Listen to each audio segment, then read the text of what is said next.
On today's show, we'll be breaking down Summer League play from Anthony Black and Jett Howard. Are there any concerns with Anthony Black after a strong opener, but then struggling in games 2 and 3? And did the Magic maybe reach a little bit with the Jett Howard pick at 11? As well as, why haven't we seen any significant roster moves from the Magic for a team that wants to win next season? It's all coming up right here at Locked On NBA. You are Locked On NBA, your daily NBA podcast. Part of the Locked On Podcast Network, your team every day.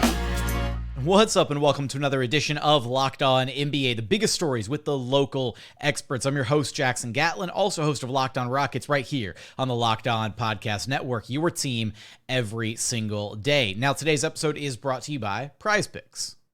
So what is Prize Picks? It's daily fantasy sports, but how does it work? Basically, you pick 2 to 6 players. If they score more or less than their Prize Picks projection, you can win up to 25 times back on your money on any entry that you submit. You don't have to compete against other people. It's just you versus the projections available. And Prize Picks offers projections on pretty much any sport that you watch. That includes NBA, NFL, MLB, NHL, PGA. They've got you covered for all of the action. Entries can be made in 60 seconds or less. It's that simple. They're safe. They offer fast withdrawals, currently operational in over 30 states and Canada. So download the PrizePicks app or go to prizepicks.com to sign up and play daily fantasy sports. First-time users can receive a 100% instant deposit match up to $100 with promo code LOCKEDON. That means if you deposit $100, PrizePicks will give you $100. If you deposit $50, PrizePicks will give you $50. So don't forget to enter promo code LOCKEDON at sign up for an instant deposit match up to $100.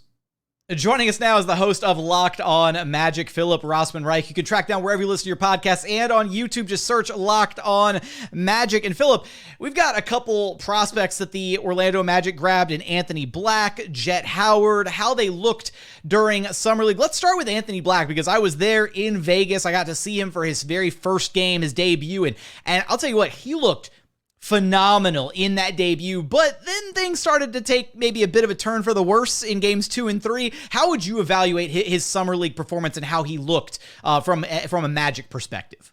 Yeah, I mean, I think he looked fine. Like, he looked like he could hold his own and control things. And the areas that he struggled are, I think, areas where we expected him to struggle. Like, he's not a great shooter yet. And I think he's still kind of figuring out how to get into a shot with speed. And that's going to be a big story for him throughout his career. But overall, I was really impressed with Anthony Black and the way that he kind of controlled the tempo of the game. It never looked like anyone could speed him up on the floor.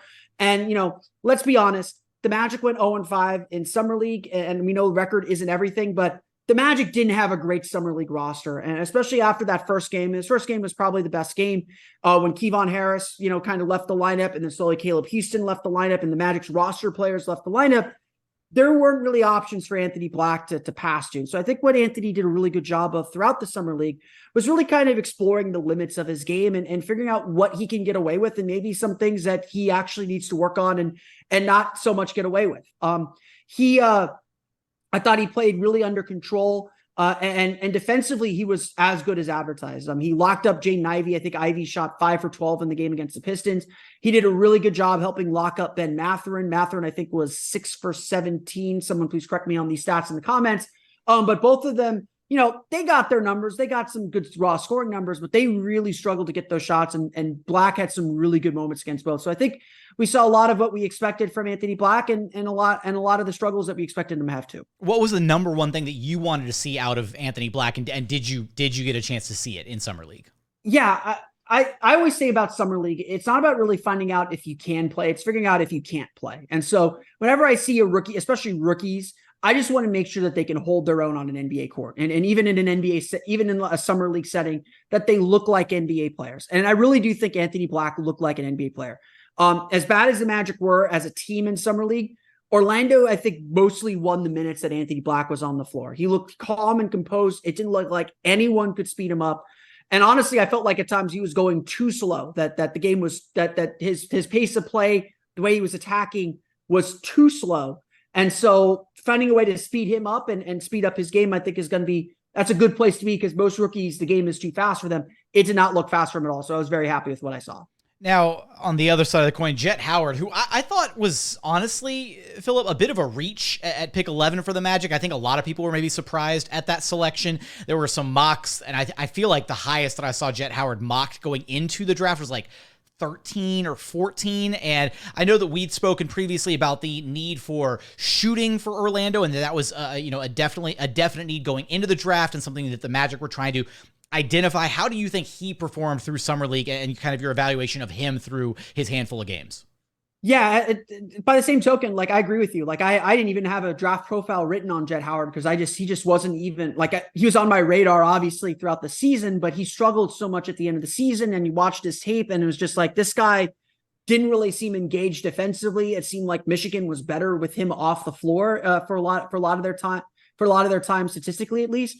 It didn't really feel like he was on the radar, but Jett Howard very much kind of fits the mold of what the Magic are looking for in bigger kind of versatile guards and forwards who can shoot. And so what I think we saw from Jett at Summer League was, we saw the shooting. Like the guy can shoot the ball. He hit a couple step back threes that got everyone really, really excited.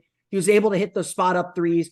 What I really liked about Jett Howard was so much of what we saw from him feels very replicable. Like yes, he tried to attack off the dribble a little bit more. He tried some of those step back shots and some of those kind of star shots that, Summer League kind of requires some of these players to take that isn't necessarily what they're going to do when they get to the NBA. But a lot, like the game he had against New York Knicks, so much of that felt like that's exactly how the Magic are going to use him. And that's exactly what the Magic are going to expect from him when he's on the main roster, when he has Wendell Carter setting screens for him instead of Robert Baker. That's what was really impressive with him. And, honestly, I'm saying this on my podcast today. It wouldn't surprise me if Jett Howard has a better rookie year than Anthony Black because he just fits so much of what the Magic need. And it feels like he can step in and do it right away. He's one of those kind of chameleon, like, role player, just slot in and he'll be able to fit in on, he could fit in on any of the other 29 teams in the NBA, right? Just slots in, fills a very specific role and can play off of other players well. Yeah, exactly. And look, I think the biggest question mark for him was what else could he do besides shoot? His defensive engagement at Michigan did not seem very strong. He looked really engaged defensively in Summer League. I'm not going to sit here and say he's a good defender, but the fact that he was able to kind of be in the right spots defensively and start using his length on that end a little bit more successfully, that points to like, okay, if that's the player he is, then that's a player that would have been picked 11th if he had shown that at the collegiate level. Yeah, and that's a positive kind of silver lining to take away from Summer League, because it is kind of hard to take away, like, how much do you really want to take away from Summer League, right? You kind of take Summer League with a bit of a grain of salt just to see, kind of like you said, right? It's just, can a player play versus can't they play? And as long as they come away feeling like, okay, this guy can play, then hopefully there's something we can build off of from there. What I'm curious about, Philip, and help me understand this, I'm struggling to understand what the direction is for the Magic this next year, if only because it felt like, at least in some conversations that you and I have had in the past, that the Magic maybe are ready or feel like they're ready to maybe take that next step forward organizationally, especially with how good Franz looks, how good Paolo looked in his rookie year.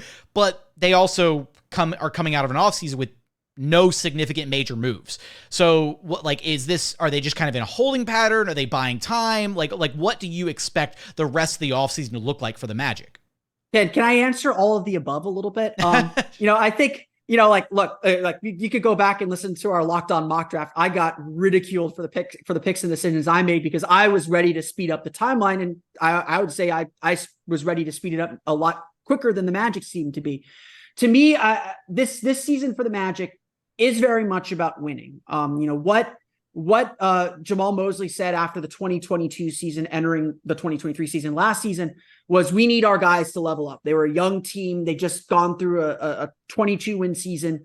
The message was we need to level up. And the message, again, this offseason is a variation of we need to level up again, is we just need to play better basketball. And it sounds really simple. And every time like the Magic general manager, Anthony Parker, or Jeff Weltman says it, or President of Basketball Operations, Jeff Weltman says it, it's just like, yeah, duh.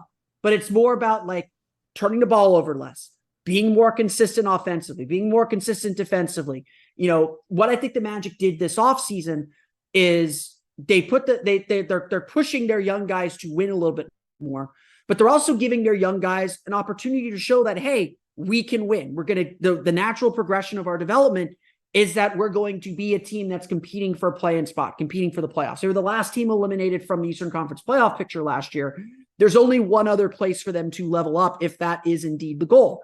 It's to be in the play-in tournament. And I think what the Magic kind of said and thought as they looked into this offseason was, well, we went 29-28 over the last 57 games. We were essentially a 500 team for 3/4 of the season. The reason we were 5-20 to start the year was we had injuries to all of our point guards. So they're loaded at point guard now. They're very, very deep in a lot of places. They added a veteran in Joe Ingles. This is a team that I think believes that what caused us to start this year off so poorly last year is gone. Anthony Black and Jett Howard may not play every game to start the season. They're not going to be gifted minutes. They're going to have to earn their opportunity. And if, a Markelle Fultz has to miss time, if Jalen Suggs has to miss time, they'll slot into those minutes. But this Magic team, I think, believes as constructed, they can take another step forward. And more importantly, once they take that step forward, tell the front office, this is what we need to actually start competing and start going from low-level playoff team to future title contender. And I think that's ultimately what this season is going to be about, is figuring out what they need to take that next step, whatever that next step needs to be. Do you think that that confidence on the kind of the internal growth of the guys that are currently on the roster, the young guys that they have, do you think that confidence is at this current point misplaced a little bit? Or do you agree with kind of the organizational decision of let's keep things, let's keep the status quo, and let's see how these guys look? We put the onus on them. Hey, we want to see you guys level up. We want to see you guys win this next season before making any sweeping changes to the roster. I think it is warranted because, Paolo Banchero was really good last year. Mm-hmm. And even among Magic fans already, I think we're kind of taking for granted what we saw in his rookie year. And so, I think what the Magic did, and they're rumored to maybe be chasing after Fred VanVleet and chasing after some other big free agents with the cap room that they had. I think what the Magic ultimately decided was, we need to not get in the way of Paolo Banchero's development. We need to stay out of the way of Franz Wagner's development. They need the ball in their hands. And if we bring in a high price star, if we push some chips into the middle of the table and make a big trade for, not that they'd be in the running for this, for Bradley Beal, for Damian Lillard, if we make that style of trade, there's Pascal Siakam rumors running amok right now. If we make that style of trade, we're going to hinder what Paolo Banchero can become, what Franz Wagner can become. So I think part of it is, at the end of the day, they're thinking big picture too. It's not just about next year. It's about the next 4 or 5 years. They want Paolo Banchero and Franz Wagner to be the leaders, or they need to show and prove themselves as the potential leaders of this team. And they can't do that if there's a bunch of guys in their way from doing that. And so I think at the end of the day, they're handing the keys over to these young guys, and maybe their hands are a little bit on the wheel, like the learner's permit, but they're willing to see if these guys can drive and how far they can drive them, and maybe what tools they need to drive a little bit further. How will Anthony Black and Jett Howard look in Orlando Magic jerseys this next season as rookies? And will the Magic be able to level up with Paolo Banchero and Franz Wagner with their hands on the wheel, training permit or not, coming up this next season? You'll have us covered for all of that and more over at Locked On Magic. Philip, I appreciate you stopping by Locked On NBA with me. No problem. Thanks for having me on, Jackson.